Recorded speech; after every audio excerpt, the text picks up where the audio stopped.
கடைசியாக முடிச்சது பிறகு நம்ம த்ரெட் பண்ணிக்கலாம்.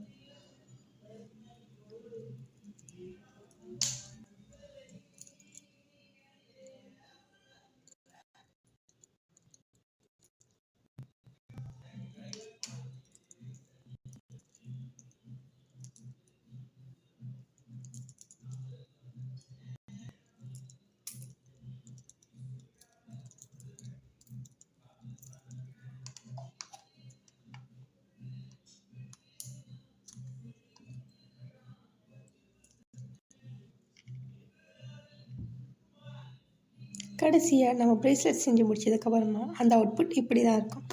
இந்த வீடியோ பிடிச்சிருந்தா லைக், ஷேர் அண்ட் சப்ஸ்கிரைப் பண்ணுங்கள். என்னோடய சேனலை சப்போர்ட் பண்ணுங்கள். தேங்க்ஸ் ஃபார் வாட்சிங்.